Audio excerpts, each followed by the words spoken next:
Well, not long to go now before David Millar and I head off to the Tour de France, and the curtain raises once again on the whole July adventure. But in the meantime, this lovely red velvet curtain is for the Scottish premiere of your film, isn't it? Time Trial.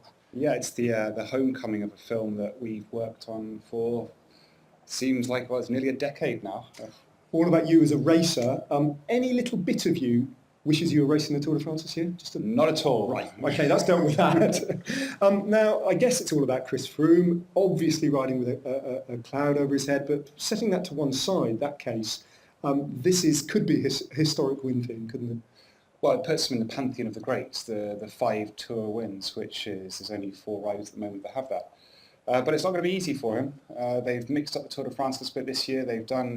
They've once a decade they put a cobblestone stage in, or twice a decade, but this year they've gone to the extreme and actually made it almost a Roubaix stage with numerous sectors and even a finish at Roubaix Velodrome. I know, and why didn't they do that before? That's such an obvious idea, isn't it? But it's going to be a massive spectacle. I think they've understood. I think they're realising that is one of the most popular bike races in the world. Why not nearly replicate it? So but that puts a huge amount of stress on the GC riders. Yeah. Now, what about this ridiculously short stage, 65k or something in the Pyrenees? That's not been done before, with its grid Formula One start as well. Yeah, again, they're trying to mix it up. They're trying to make the racing more exciting. And the irony of the short stage is it's actually the biggest fear for a professional bike racer.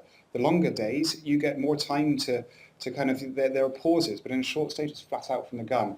And hence why the gridding system and everything, that for me is going to be one of the most exciting stages of the Tour. Okay, so if not Chris Froome, I mean, who are his biggest rivals and in what way are they different from years gone by? Well, it's a bit of a mixture this year. There's Tom Dumoulin, obviously, who's second of the Giro d'Italia, who is arguably the next great Grand Tour racer. There's Nairo Quintana, who's having a bit of I feel a bit bad saying renaissance, but he had a bit of an off year and now he's back. Yeah. Valverde, his teammate, Landa. There is a long list, and we often say that then within a few days it's down to just Chris Froome, but I think this year potentially, thankfully, could be a good race because over the 3 weeks we're going to try and create a story as well. Yeah. Well, that's which is that is going to be one of the most fun things because over those 3 weeks we've got to create the story for hopefully what will be here in Edinburgh. What is that? Well, thank you very much. I've got to write a one-man theatre show based on something that hasn't happened yet, and I've got a performance in the autumn. The Tour de Ned is my kind of latest theatrical venture, and it's going to be a recreation of the Tour de France. So that's all to come. But just going back to the race for a second, it's probably worth mentioning Richie Porte as well, in really good form, and Adam Yates. And if you can replicate what his brother did on the Giro, there'll be something to reckon with. But finally, David, from a British perspective, Mark Cavendish is close to making history himself. But boy, that's going to be tough. It's going to be tough. I mean, he's got 31 stages. He's got to get to 35 to have that all-time stage-winning record.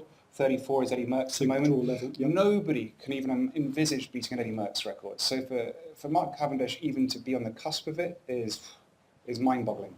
So in other words, we have 2 British bike races this year going for 2 of the all-time great records in cycling. So we've got something to watch and something to be proud about. Absolutely, and the Tour de France, as ever, will be pure theatre and film.